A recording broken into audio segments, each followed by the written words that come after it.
However, I did find this letter. Let me read it out to you. I want you to help me figure out what she means. So, this was found in the house, and it starts by saying, Chiron, Chiron, Chiron. Chiron is in love with me and only me. He can't stop thinking about me, nor get enough of me. Chiron is in love with me and only me. He can't stop thinking about me, nor get enough of me. Chiron is in love with me and only me. He can't stop thinking about me, nor get enough of me.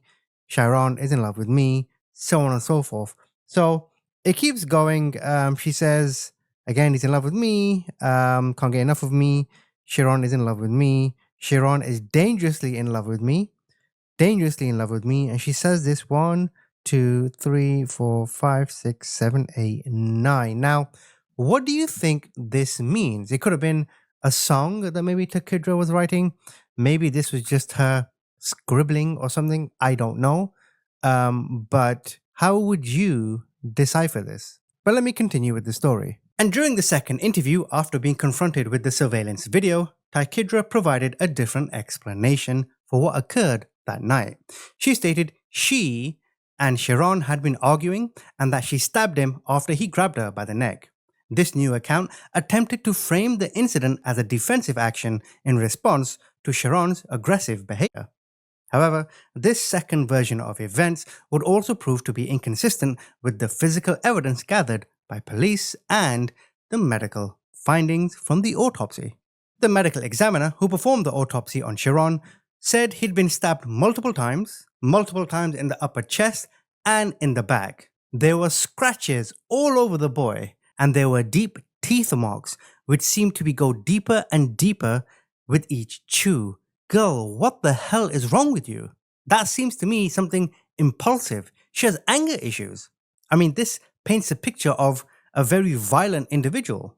How do you stab someone multiple times, front and back, scratch them, and put your teeth in them, and then claim, oh, it was defensive? Don't you worry, officer. Oh, I mean, what the hell? See, this pattern of injuries suggests a more prolonged struggle. And when police looked at her, at the house, and at the police department, there was no injuries to her body. There was no defensive wounds or signs of struggle. She claimed she was grabbed by the neck. Well, you may have seen a bruise of some kind, forcing her to defend herself. Of course, she's got a knife in her hand. There may have been a slight knife cut or something, but no, nothing. So the investigation by the police department and all of this evidence would be presented to prosecutors as the case moved forward through the criminal justice system. See, Takidra was arrested and charged with second-degree murder. The charge reflected the prosecutor's belief that she wanted to kill him with a knife. And on September 22, 2022, 4 months after the incident, she entered a no contest plea. A no contest plea means that the defendant does not admit guilt but accepts the consequences of the charges. And in entering this plea, she was essentially accepting the court authority and agreeing to be sentenced without requiring the state to prove its case. So following this no contest plea, a sentencing hearing was held where Judge Alicia Washington would determine Takidra's punishment. The state attorney, Larissa, made a public statement about the case and its circumstances. They said that domestic violence always has the potential to turn deadly, and the defendant's statement at sentencing illustrated that she refused to accept responsibility for taking her boyfriend's life. This statement from the state attorney reflected the official view of the prosecution that this was a domestic violence case and that she had not taken responsibility for her actions and that the outcome was a direct result of her violent actions. I know she gave the no contest plea, but what they're trying to say is that she doesn't want to go through a trial because then everything would be exposed. So Takidra was sentenced to 50 years in prison. So here's what I think happened, right? Whatever Chiron did, he obviously pissed her off, whatever it was. Right? And I think she was a person that was impulsive, that she had anger issues and she didn't know how to control herself. Previously, she chased him out the house. I mean, unless he's cheated on you or I don't know, he's done something to her mother, why would she chase him out the house? You see what I mean? I think that's how deranged she was. And then she's got a knife, and he must have told her, listen, stop, blah, blah, blah, blah, blah. Again, whatever he did doesn't justify her actions, but the knife and then the teeth, I feel like every incision, every action, whatever pain was in her head was going through it. This wasn't random. Whatever was building up inside of her, she let it out on him. The relationship appeared normal from the outside. They shared a home, building what they hoped would.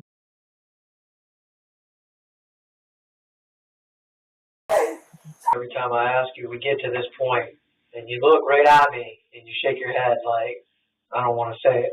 Yes, this 19-year-old got her teeth, put it into her boyfriend's skin, and she kept chewing and chewing all the way through. My name is Cameron. Welcome to True Red Crime. This is the case of Tykidra Leonard.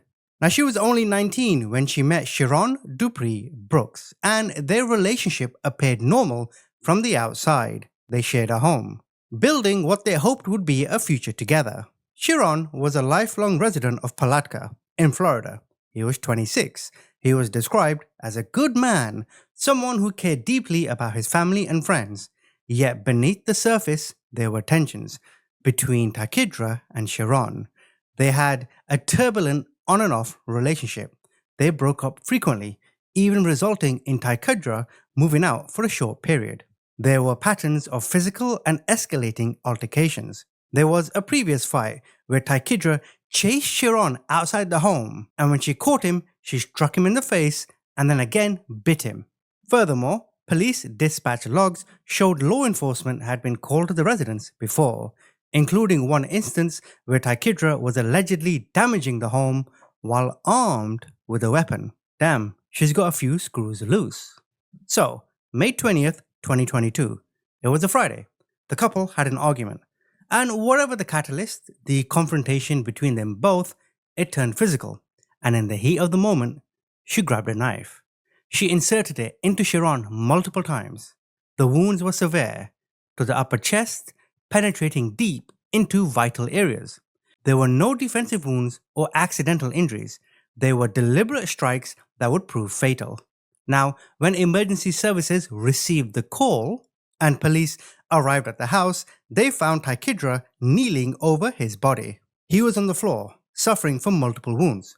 There was blood pooling around him. Sharon, stay with me. He bleeding so much. I need somebody. I know. They're coming. Come on, Sharon. Come on, Sharon. You got this. Sharon, please, Sharon. Please, Sharon, don't do this. Don't do this to me, Sharon. Don't do this. Sharon, Don't do this to me. Sharon.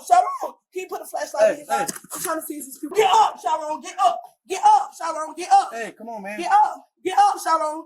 Get up. I need somebody, Sharon, I please. know they're coming. Please. Sharon, I know. I don't have the equipment for this. I know. I gotta listen. Do you know how to do CPR? Do you know how to do CPR? Rescue's here, I think. Tykidra was crying. She was visibly distraught, but her tears would soon be accompanied by a story that investigators would find difficult to believe. In other words, she was lying out of her ass. Is he okay? I don't know. I haven't been in there since you were. I don't know. I went and grabbed a blanket. No, I don't know. You see, as first responders were trying to save his life, Tykidra provided her account of what happened. Her story was one of fear and mistaken identity. Mama, can you come up here? I stopped Sharon.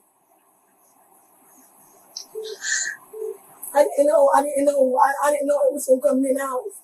And I was cleaning up the house for him. I don't know where he had when he was drunk. And then I don't know where I didn't know it was gonna come in the house. She told officers she believed someone was breaking into the house, and in the confusion and terror of that moment, she claimed she had mistaken him for an intruder. So then she got the knife and attacked him, claiming it was self-defense. She maintained that in the moment of the stabbing, she did not recognize him. She had acted out of fear for her safety. So then the medical personnel transported Sharon to the hospital. This is where doctors fought again to save his life, but the wounds were too severe.